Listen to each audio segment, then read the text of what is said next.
Ah, you're back. Well, let's start by saying that I didn't spoil the game in the thumbnail this time. I am so sorry about that. With that out of the way, P5 Scramble sure took me by surprise. I didn't initially watch trailers and such, so I went in mostly blind, to the point where the gameplay took me away.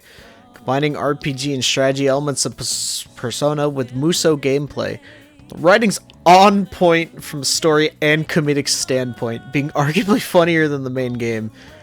Overall, though, I have some mixed feelings on it. It does run into the usual Muso problem of being repetitive, with little variety. And when the plot runs into lows, they're low. Well, that shouldn't distract from a mostly strong narrative that this game crafts. It's pretty good. Now, we're ranking the jails. This will follow the same rules as my palace rankings, so if you didn't watch that, well, what are you doing?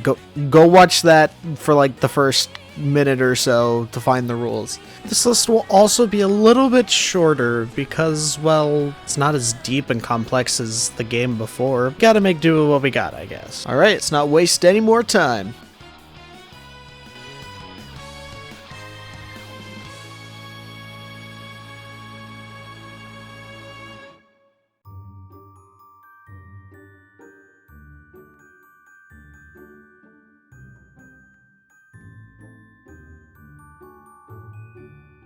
To the surprise of, hopefully, no one, Mariko Hyodo's Frozen Hell over Sapporo lands at the bottom. To start, I feel they could have done more with the ice and snow aesthetic. It started out pretty good with the blizzard, then it just evolves into your standard affair, minus the ice physics. You get ice, palaces, just a bunch of snow. Okay, sure, whatever. Hell, that blizzard segment's probably the best part of this place. Besides the He-Horde, that is the greatest thing ever conceived. Hee-ho!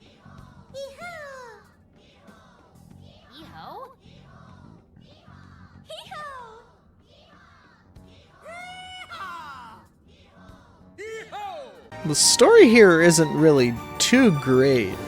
First, we meet this new person that Haru supposedly knew as a child, which I guess makes sense, considering her father was always busy. She needed someone to at least relate to, why not? Then you see she overworks her campaign staff as bad as Okumura did, and that's the problem. But I'll say this, at least Hyodo's motivation makes a bit more sense than Okumura's. So you see, her sister died in a faulty snow sculpture incident, and then once that happened, she was blackmailed by a bunch of people to keep quiet. So she wants to fix the broken system by becoming mayor. It honestly just falls apart after that, when it's all put together. It's nice for her to get more screen time, and even her own little moment against the boss, which she never got in the original. I feel that all of it could have been executed a little bit better. Then there's the boss. Oh god, the boss. This is a horrible one from a design and gameplay standpoint. First, to convey the idea of greed, they turn this really frail, older-looking lady into Ice Ursula. She just wants more! Then, once you start fighting, it's painfully easy. Just charges at you, she'll sometimes eat a party member or so, and then that's it. I never even saw one of her attacks where she does this blizzard. You have to find one of the heating lantern things. I didn't get to see that till one of the rematches later in the game. You can beat her that quick with the right setup. It's pathetic. This place honestly had so much potential as Haru's shining moment. It starts to just fall down altogether like a melting snow house. It doesn't really convey its theme well. The place is too generic for my liking. I guess I expected too much, but also expected better considering the palaces before this point. Next!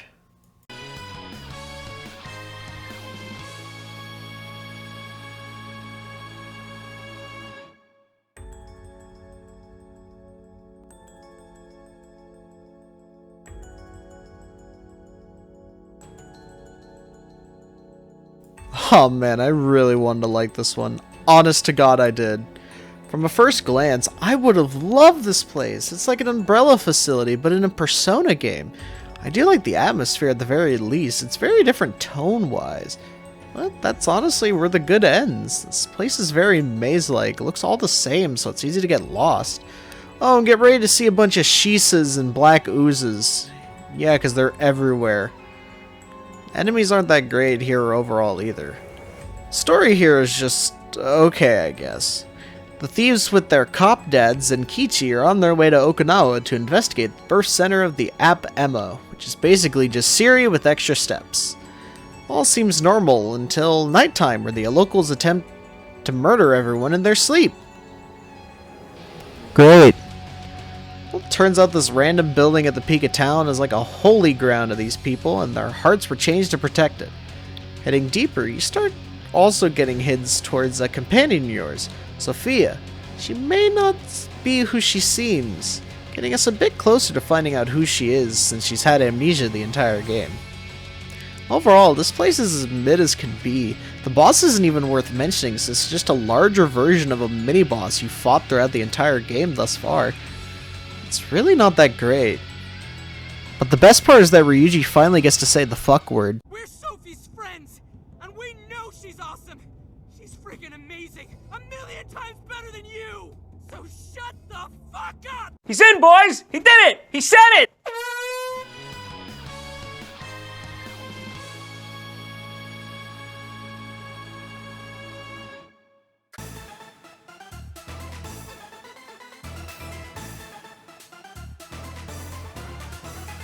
Alice Hiragi's Palazzo Shibuya is the last of the mediocre or bad jails in my opinion. It's definitely not as good of a tutorial as Kamoshida, but it does its job for what it's worth. The lowest point for me is the design aspect. It shifts too much between normal Shibuya cityscapes and the Circus Wonderland. Sometimes it blends, but it's always one way or the other. It gets real confusing on what it's supposed to be. Should have been a mix. But maybe that's just me. That and the boss isn't great. Not too fun to fight overall. I understand the whole white rabbit thing and but she moves way too fast for her own good, and her attacks come at you so hard she might as well be buying you dinner before she fucks you over. It causes a strange power creep, not really difficult. Spike. I mean, you could grind up, but really, she's even strong if you're way above the recommended level. And honestly, the game never reaches this sort of peak ever again. Alice as a character is much better though.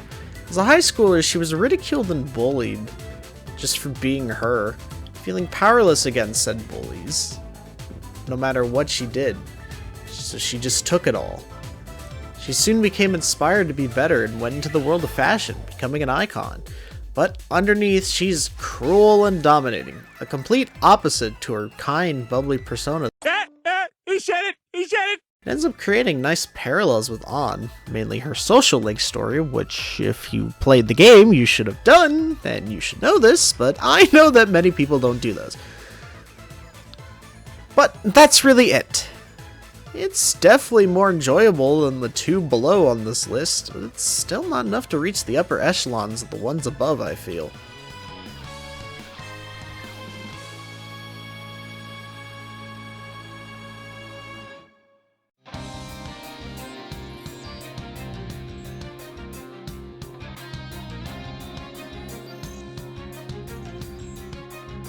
Technically, this is a continuation of a previous dungeon, but the game says they're separate, so I say screw it. The Tree of Knowledge, yes, we're going into the Bible analogies again, is a short but sweet place. It's very similar to the final ascent in P5's original story, without much hype and more general intrigue about what's going on. The dungeon itself is just like that same segment, mixing a building with mementos, and honestly the enemies aren't as hard here. Plus there's no Mara, so it lessens the impact. The real attraction is the final boss, Siri, the Demiurge. Or just Yaldabaoth 2. Yeah, great design there, guys. Real original. I wonder where you found that. But this boss is actually really cool. It starts out just fighting it normally, but then you decide to split your team up into 3 different groups, putting your team comm to the test, taking parts of the boss with these orbs, their own elements attached to each of them. Then, once you take down the rest, you're in for one more all-out attack. Honestly, I don't know how to do it justice, so just watch all this. It works. Holy fuck. A full party all-out attack. Let's see this. Yeah. Oh my. Ah! Hit it in the balls. Yeah. Go Queen. Let's go Fox. Yeah. Oh, he never misses. Let's go Sophie. And then Joker. Stop it. Yeah. Yeah.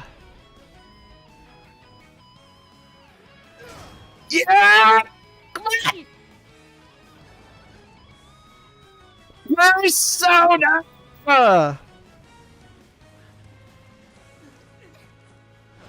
Such a rad way to cap off this adventure in my eyes.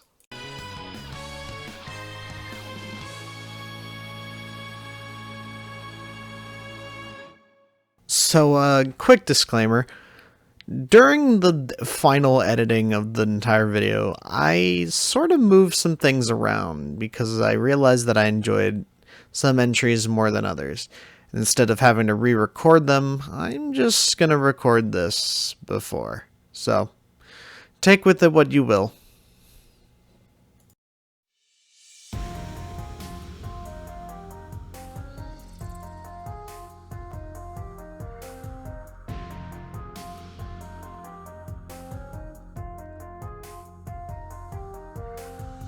Welcome to Memento's Depths 2.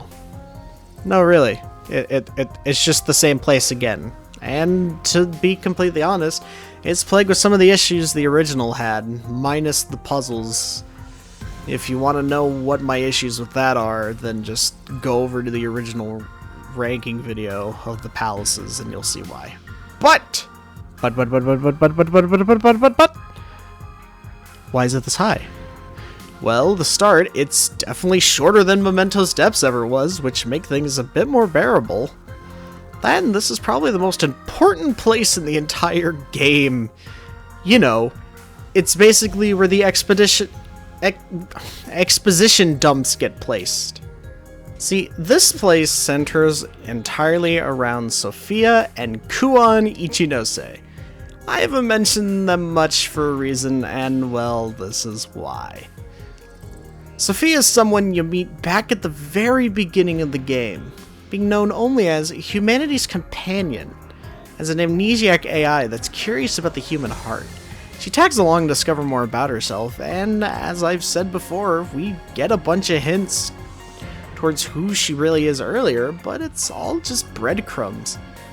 This is where we find out her actual original purpose, that being that she was a prototype for that Emma app I mentioned earlier.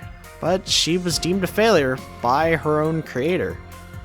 Which, speaking of, we first meet Ichinose back in Sendai. She's a weirdo who works for Toho University and will give us Emma info for random machine parts. Okay.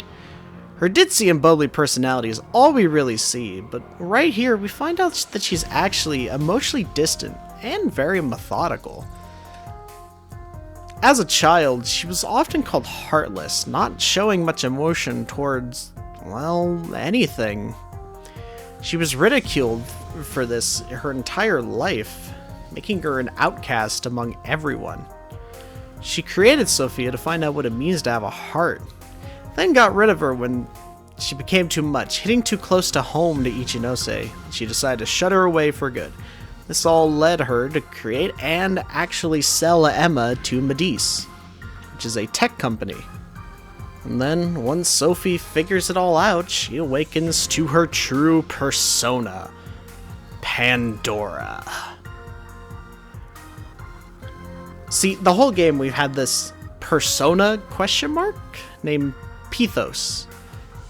But now, once we get this, it's finally revealed that she's had a persona this entire time. It's such a strong moment, with the bosses before and after really striking hard and home.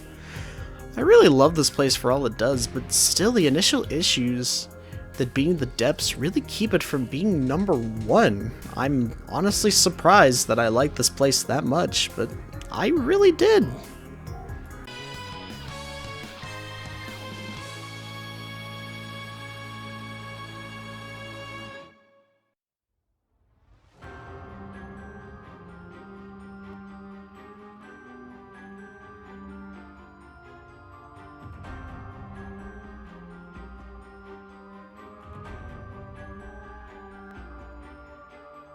Coming in at #4 is every D&D player's wet dream. Natsume's Kingdom is what I feel is showing the start of what the game is really like. Story to just general design of the place, I really like it for a few reasons that we're going to get into. The story here is something to behold. It follows Ango Natsume, an up-and-coming writer whose most recent book has garnered him success, but for the wrong reasons. Firstly, he's a hack whose words are stolen from other works. Like, word for word as Futaba puts it here. Secondly, he seems to be riding the coattails of his grandfather's success, not really his own. This is due to his editors being shady sons of bitches as they tempt him with his own success, and they just want the money, so why not? He's a fairly morally gray character in this regard. Since he's normally a pompous douche, it's okay to take him down by the end, right? But what makes this interesting is the parallels with Yusuke. He's an artist manipulated by a caretaking figure for the sake of fame, all while being overshadowed and unrecognized for who they are as artists. It's really great, giving Yusuke some stellar moments and real character other being an eccentric weirdo they normally portray him as. It's so nice to see him in this different role. It's great. The rest is pretty fun too. It's a nice parody of the type of fantasy stories that this is following, with the level itself looking very medieval, melding with the Sendai cityscape. Even some of the enemies sort of fit the fantasy aesthetic. You got slimes, you got Barreths, you got freaking, I don't know, whatever McCoy is. I don't know, he looks like an old Dragon Quest monster, I guess. Everything just sort of works. If anything, the problem here would be the boss. If Alice was too hard, Natsume's too easy. He doesn't really do much, and his weakness is just everywhere. More than the other bosses even have. I do like the idea it has, but again, it's just still okay. I definitely like it and find it a heap of fun anyway. Just what I was looking for at this point in the game, honestly.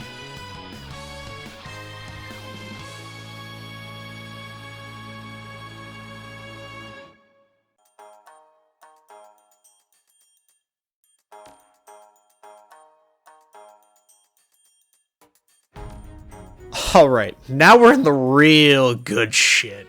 This place doesn't screw around. What do I mean by that? What does it do? Well, I'll tell ya. The story here revolves around the thieves about to be caught while visiting Kyoto.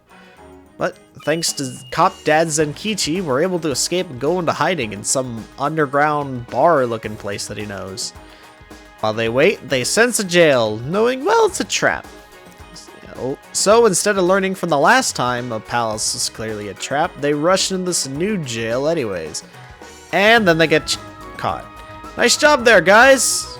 You really did good! The ruler of this palace is Akane. She's Zenkichi's daughter. And her entire backstory is just a combination of Nanako and Dojima's S-Ling from P4. Which, I already think is just fine, I guess. Oh, and she's a fan of the Phantom Thieves and wants to bang Joker because he's a real dreamboat. Don't wait up, Marge. The look of this place itself isn't too much to remember. Needed more Phantom Thieves stuff around, besides the lanterns, occasional posters, and the color red. This place gets real great once we get to the boss and Zenkichi. First, it only makes sense that since Akane is a huge fan of the Phantom Thieves, you'd fight her version of the thieves themselves. Yet, you only get to fight Joker in a 1v1. Yeah, it's a bit disappointing you don't fight the others, or at least the ones in your current party as like a group fight. I still like what it does and it's an enjoyable romp. But what really takes the cake for me is Zenkichi himself. See, he's been with you the whole game as your confidant of sorts, as well as a foil for your weird antics. But now, this is where he becomes more integral to the plot. When you guys get caught, initially, back in the real world, he gives you a chance to escape. Obviously, we said that before. And then once you get caught again, he engages in a stealth segment that's absolutely hilarious, as well as very fitting for his character. And he doesn't even have a persona, so he can't really fight and he'll get demolished. Then, once you're free, we get an awakening. It's such a cool moment to see it for the first time in this game. And it's great for this old man to join the team of youngsters with his persona, Valjean. This man's a supportive powerhouse with an excellent rage mechanic, making him one of the, if not the strongest characters in the game. He's definitely my favorite to play. Though unfortunately, this palace ends up being more tedious than anything once you get past all the good stuff. It's walking around. It really is just an annoyance. It ruins some of the experience for me. Well, Akane herself isn't the best. If she had more than a recycled character arc, I'd like her a little bit more. But for what it is, this is still a really good jail. It's this high. It's one of the best for a reason, in my eyes.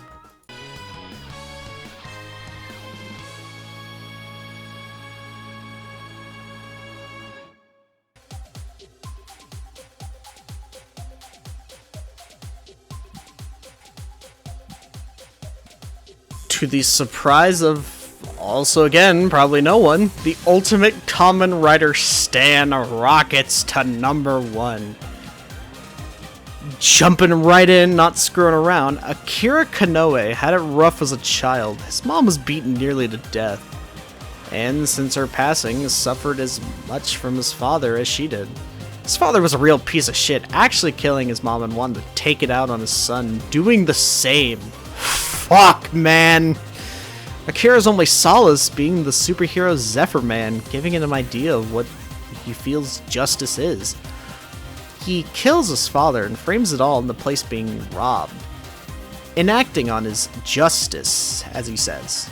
Later on in life, he finds the tech company Medice, buys Emma, and finds a way to change people's hearts, taking on a persona of his own, similar to the heroes he idolized, albeit a bit more twisted than he thinks. The story here is incredibly soul-crushing yet wonderful, with the jail itself being really good too, taking this Neo Osaka vibe, very technical, like one of those If Society Blank memes, mixed with this Batman Beyond Future City. Not straying too far from its intended point either, which is nice, crafting it all to how I wanted the others to really be like. Then there's the boss fight. Holy fuck, this is cool. It starts by having Kanoe walking to a mech with a remix of Rivers in the Desert playing during the fight. It has his weakness everywhere, sure, of these electric cannons, but they're on a cooldown, and the mech itself does quite a bit damage-wise as well as move-wise to really keep you on your feet the entire time. Then once it goes down, it explodes, and out from the flames walks Kanoe in a Sentai Ranger-looking outfit, and with the new track Counter-Strike playing to initiate the phase, it's all going down. Now he's way more agile and stronger than before. There's debris everywhere to throw him off, but he can use it too, to an extent. But it's a great fight that really reminds me of the Shido one, actually. Now, speaking of Shido, something interesting that I wanted to point out is Kanoe's ideals. While the game consistently says that it's like Shido's, and, you know, this one line about him steering the country, they're actually similar to Dr. Maruki's, believe it or not. He wants to change hearts to help people, make them happy so no one has to go what he went through. Again, creating a difference of ideals between the Phantom Thieves and Kanoe. It's really cool. But since this is a sequel to the original game, Maruki and Casimire don't exist, so this discussion was for nothing. Seriously, why don't they even get mentioned? They went to the school! But whatever. Friggin' development times. If anything, my only gripe would be the enemy variety, as in there's not too much or really memorable ones. Some of them can even be a little bit annoying. Really, there could have been some other ones added to make it a little less monotonous. That's a gripe so small, it's honestly just an annoyance. Other than that, this is what I'd consider the perfect jail in every sense of the word. While I don't think it's as good as P5 Vanilla or Royal, I really like the direction this one took, especially story-wise. See, from what I've played, Muso Games' stories normally take weird turns, and the gameplay is mostly the same, so it was nice for this to shake it up, even if it's just for the one. And making this was just as entertaining as the last one. You know, the video I mean this time. So I hoped you enjoyed it to an extent as well. So, if you stuck around to the end of this, let me just start by saying thanks. It definitely means a lot that you would do that. Just stick around real quick for a second. As for what we're doing next, the next videos are mainly going to be the playthroughs that we've done. You know, Sunshine, we're going to do Galaxy, Spider-Man, Miles Morales. I don't want to leave those hanging whatsoever, because that's stupid. But as for what I got planned big next, you know, something like this, let's just say it's going to be a bit more criminal. Like a dragon, if you will.